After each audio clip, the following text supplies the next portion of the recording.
Jeffrey spends his weeknights talking to e-girls online. He spends his weekend trying to party with the boys, just so he can escape his pathetic, mind-numbing, boring reality of his regular 9 to 5. After watching some super inspirational videos from Kark, he decides to start a business. Like and subscribe. But then he quits within 3 weeks because it was too hard and he's an idiot. The reality is, a very, very small percentage of people that actually quit their job and start a business end up succeeding. Most Jeffreys have no valuable skills, no good business ideas, they lack the dedication and discipline it takes to run a profitable business. And if they were really just looking to make money on the side, they'd probably be better off changing their name to Jessica and selling their feet pics. I'm not trying to step on your dreams like that emo chick that wears black lipstick, but if you're trying to start a business, just be 100% sure you're willing to follow these 5 steps I'm going to outline in this video. Step 1 is kill your delusion. Now you've been fed this BS dream that all that's standing in between you and a profitable business is a great idea. But if you have a good idea, you're pretty much guaranteed to be the next Steve Jobs. But let's say you had a great idea like an LCD screen that you can touch or interact with. Even if you thought of the next electricity, you wouldn't have a clue to how to create it, you wouldn't have a clue how to mass produce it, probably wouldn't have a clue how to market it and advertise it. And that idea would either die as a dream or someone else will steal it and make a ton of money and you'll just be depressed because you could have been a billionaire for the rest of your life. And the reason people think it's this easy is because they see videos on the internet like,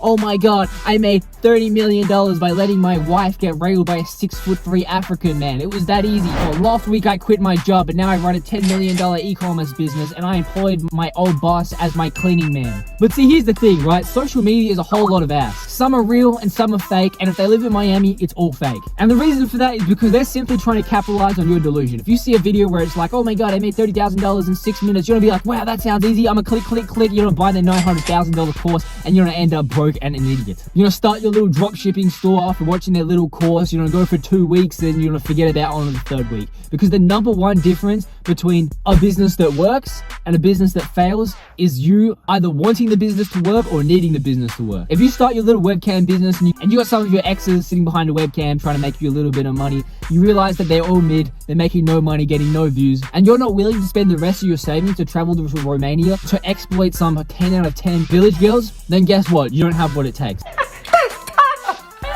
And you'll be back in that McDonald's store cleaning the toilets for $10 an hour. So, kill your expectations, expect failure, and accept success does not come easy. Step 2, replace your friends. If you want success, you're gonna want it more than you want to breathe. And that means not chilling with the boys all the time. A lot of people are like, yeah, if you want to grind, you gotta cut off all your friends, never speak to them, they're all losers. But truth is, if you're really just grinding on your business, then you won't be in the same place, you won't be doing the same things as them. You won't be in the strip every Friday night throwing your money away because guess what? You need that money to grow your business, and more importantly, you need the time to grow your business. Just because you're starting a business, don't act like an overly emotional 12-year-old girl and be like to all your friends, guys, I'm sorry, my mom said we can't hang out anymore because you're a bad influence on me. Because if you find out business isn't for you and you fall back into your old bad habits and you cut off all your friends, and you kind of look like an idiot. And even if in the very small percent chance your business is successful and you're grinding real hard, then chances are your old friends, you just won't relate to them anymore. They'll be looking for ways to spend their money, waste time and get out of work, while you'll be looking to find more money. The truth is, outgrowing your old friends is a painful but inevitable part of the growth process. If your friends aren't willing to grow with you, then you shouldn't be willing to waste your time with them. So what you can do though is seek out new people that are willing to level up with you, work with you, grind with you, and it's really no different to a video game. If you've ever been a sweat or really good at the game, you'll know you have your sweaty crew of 99 overall tryhards that you grind all day with, you level up with, you got your mad win percentage with,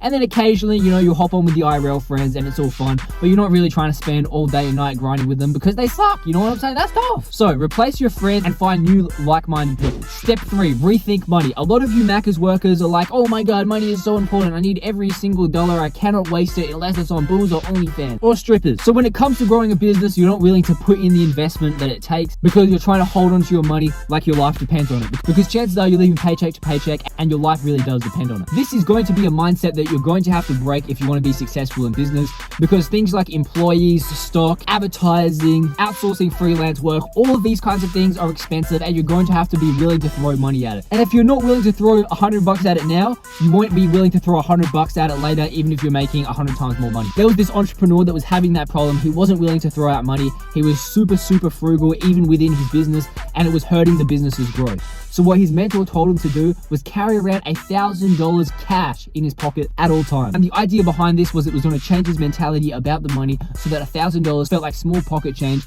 that he could really just have at all times and just hand out when expenses needed to be made that would lead to profit for the business. Now, if you're going to do this, comment down below where you hang out. And if a couple hundred of you guys comment down below where you hang out and decide to do this method, don't be surprised if I'm sitting in a Lamborghini next video. But also in saying that, it's still important that you don't spend your money on stupid things like e-girls or real life girls, and that you're still smart with your money. You know, invest some of it in safer options like stocks. It doesn't have to be much, but you get like $200 a month. But just set your future up as well. You gotta stop thinking of money as some ultra rare commodity that's harder to get than diamonds in Minecraft on hardcore mode, and instead view money as a tool to build wealth. Step 4, maximize efficiency. 72% of small business owners say they feel overwhelmed. A lot of morons say stuff like, oh my god, I can't wait to have my own business so I can only work 2 days a week. And oh, you're a business owner, you can just chill out whenever you want and you can choose your days. No, you're working all the time as a business owner, because if you've ever even run a side hustle or some sort of business, you know that you're always thinking 24/7. It doesn't matter if you're at school or another job, you're always thinking, how can I level up my side hustle or business? You're constantly thinking about it. Any free time you've got, you're trying to put into that side hustle. And if you're not putting that time into a side hustle, then you pretty much always feel guilty, because you're like, oh, I could be working on this, but instead I'm out drinking with the boys, losing money instead of gaining money. And it does mess with your mind a little bit compared to a regular job where, you know, you clock off and all of a sudden work does not matter anymore. I do not care. I don't want to be there. If I see the boss calling me, I'm probably not going to pick up until tomorrow because I'm not on the clock. But with a business, if a client calls you at 2 a.m, you're like, yeah, okay, let's get this money. You know what I'm saying? If you're getting into business or a side hustle, it's probably not going to consume you more than Orochimaru's curse mark. And it's going to become your personality, because as I said, if you're not putting in the time and the work, you're not progressing. I'm trying to hit 99 overall max badges. Now, I get not everyone wants to stress for having a business, and that's fine.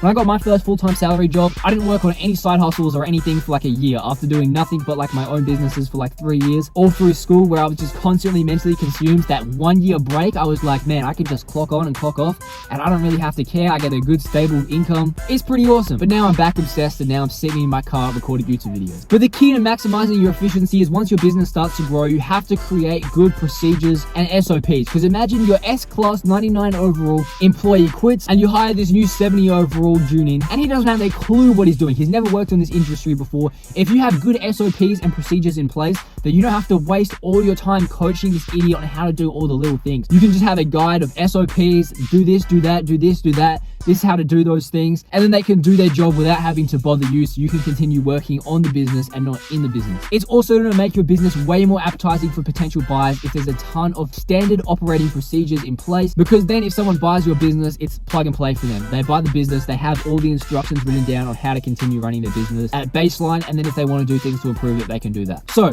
think ahead, maximize efficiency, and get systems and processes in place ASAP. Trust me, it'll save you a lot of time and make your job way easier. Step 5, become a wolf. If you want to be successful, you need a pack. Solid things were seen of the past. Ask Adam. Even if you are able to run an epic business all by yourself, you're able to do everything, the marketing, the advertising, product design, sourcing, suppliers, all that kind of stuff by yourself, it's going to take up all your time. You probably haven't showered in 3 days. You have no fans, have no hose, probably haven't spoken to your parents in 6 months, and you're on your 7th out of 8th lap before you're completely burnt out. And by simply hiring your very first employee, it can cut so much of the menial tasks out. All the simple BS tasks that you once had to do, you can just palm off to that one employee and focus on growing the business instead of working in the business. But the number one trick with hiring employees is, don't try to find someone like you that can do it all, because otherwise they probably have their own business. Find someone that is really good at that one thing that you want outsourced. Now, if it's an assistant to do a bunch of random tasks like reordering products or just renewing campaigns, then that can be a little bit different. But if you're trying to find someone to replace your designing and stuff or advertising, find someone that's really good at that one skill that's much better than you. And that way, as your business grows, you keep getting someone that's better than you at that one skill. You no longer have to do that one thing, and you have someone that's better than you, so your business elevates to a next level. All of a sudden, you have a designer that's better than you have an advertiser that's better than you have someone that's better at connecting to Chinese markets or finding better suppliers than you. And while everyone is focused on their individual task, you can focus on the big picture. So pick members of your pack strategically and share your success with them along the way.